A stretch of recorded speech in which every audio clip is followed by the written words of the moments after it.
Who does the church belong to?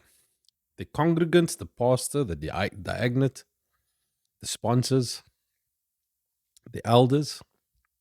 According to the Bible, the church belongs to Christ.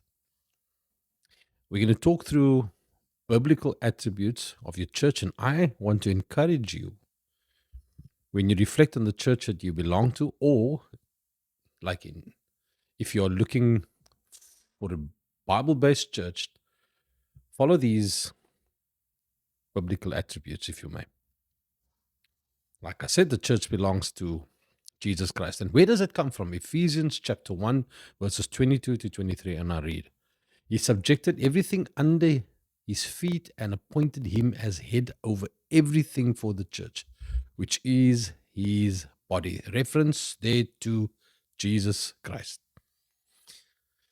So we now know ownership. What are the attributes of a Bible or biblical church? The first one, the church must be Bible governed. The church must be ruled by scripture, not culture, not fear, not money, nor popularity. And the text to support that attribute is 2 Timothy chapter 13, 16 to 17. All scripture is inspired by God and is profitable for teaching, for rebuking, for correcting, for training in righteousness. What is the second attribute? The church, a biblical church, will stand for truth telling. The church must call sin what God calls sin. And we'll get that in Ephesians chapter 5, verses 11. And I'll read, Don't participate in the fruitless works of darkness, but instead expose them. That's the role of the church. Number 3, the attribute of the church, number 3, is grace giving. The church must not crush wounded people. The church's role is to point them to Christ. Now, I'm paying emphasis here, using a very broad collective noun, as it were. I didn't say the pastor. I didn't say the members. I said the church, the body of Christ. And we get that from John chapter 1, verses 14.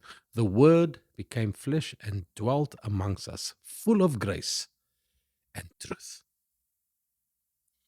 The fourth attribute of a biblically based church is protective.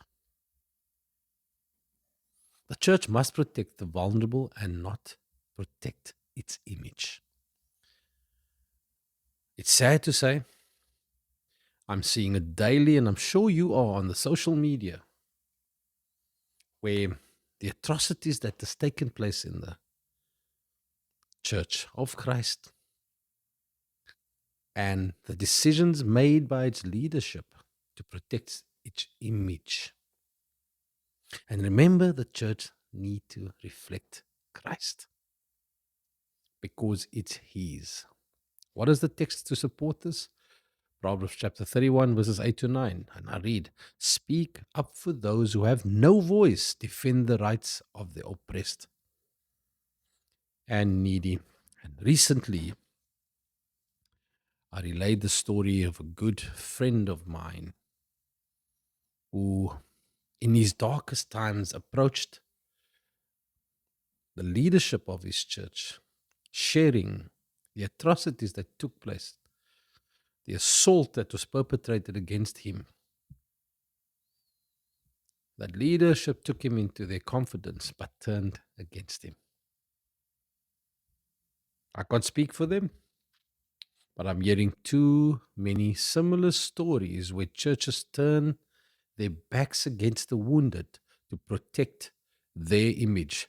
That, according to God's word, is not a biblically based church. The fifth attribute, biblically based church, is repentance focus. And what do we mean by that? The church must call sinners to turn from sin and come to Christ. Have you found it interesting recently? There's church services live streaming all the time. When last did you hear three-letter word called sin?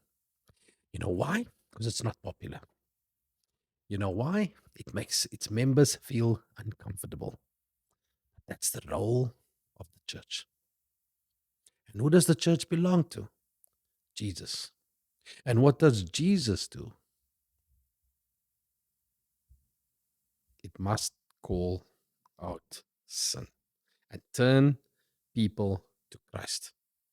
And the scripture supporting this attribute is Mark chapter 1, verse 15. Repent and believe the good news. Repent means turn away from your sin, that which is not from God. And how can you turn away? How can your members turn away if they don't know what they're doing is sin? When we spend our days and weeks on sermons that tickle their ears, as Paul says. And people do not leave Sunday services or midweek services without repenting or even an awareness of their sin. The sixth attribute is restoration minded. And what that means is the goal is not humiliation. And in the scenario where my good friend approached the church to share a grievous act that was committed against him, the last thing he should have thought of should have been shame or humiliation. Because the goal of the Church of Jesus Christ or biblically based churches is restoration. And where do we get that supporting text from? Galatians chapter 6, verses 1. If someone is overtaken in any wrongdoing, you who are spiritual, restore such a person with a gentle spirit. Listen what the word of God says, gentle spirit. Attribute number 7, the church's role or biblical role attribute ought to be discipline. The church must confront unrepented sin, especially when it harms others. And again, sad to say, we are not seeing enough. I am not bashing churches. Please do not get me wrong. What I'm providing you here is biblical attributes of what a church owned by Christ ought to live by. You look at your church and see if they meet this criteria. If not, address the leadership. The text that supports that is 1 Corinthians 5, verses 6. Don't you know that a little leaven leavens the whole batch of dough? Unrepented sin needs to be addressed in the church, not hidden away. It will have an devastating impact on the rest of the church if it's not addressed or covered up. Number 8, the attribute of a biblically based church, there cannot be any favoritism. No one is above correction. Not the pastor, the elder, donors, or popular members. Nobody. James chapter 2, verses 1. My brothers and sisters, do not show favoritism as you hold on to the faith in our glorious Lord Jesus Christ. Number 9. Another biblical attribute is accountable leadership. Leaders are more accountable, not less accountable. And that comes from James chapter 3, verses 1. Not many should become teachers, my brothers, because you know that we will receive a stricter judgment. It seems to me that the higher you move up in the ranks in the church, the less accountable you are, the more the protection.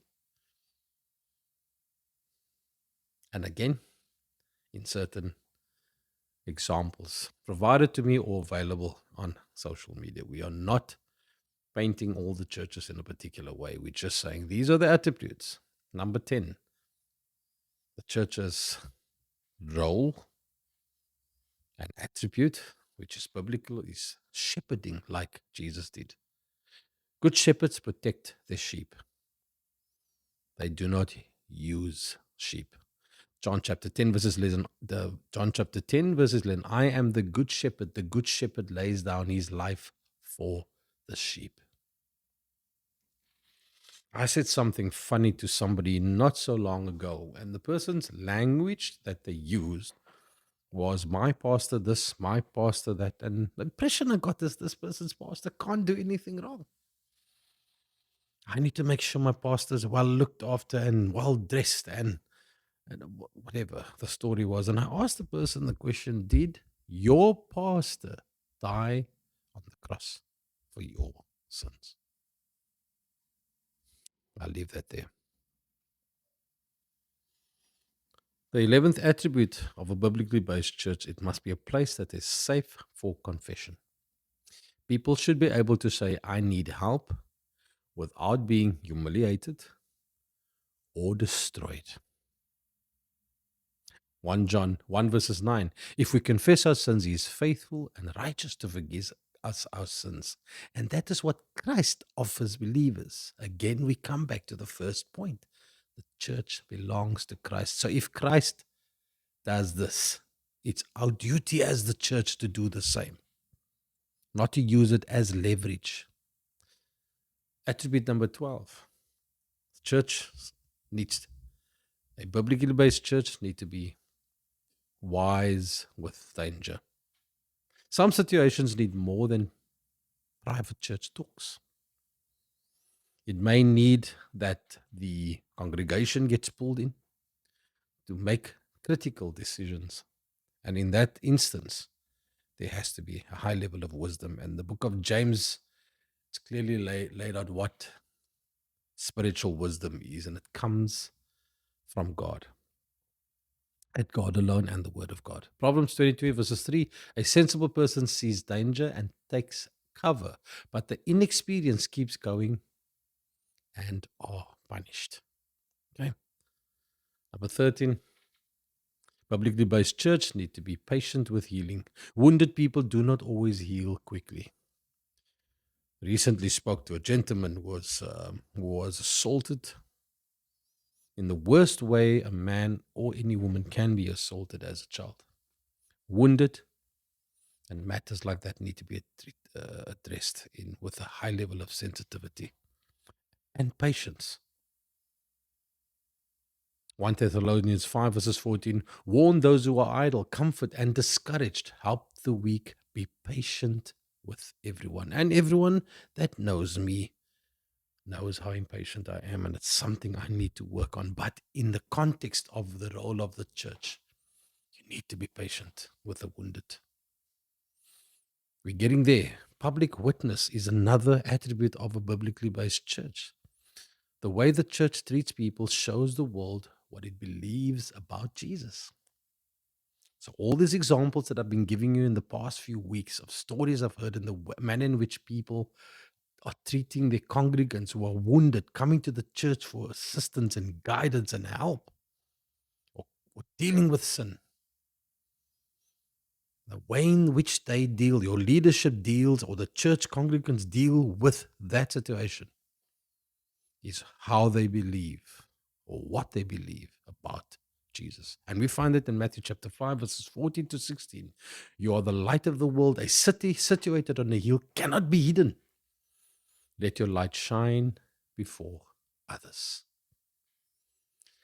And in closing, my friends, a biblical church should show wounded people the heart of Christ. And we find that in 1 chapter 10, verses 11, I am the good shepherd. The good shepherd lays down his life for the sheep.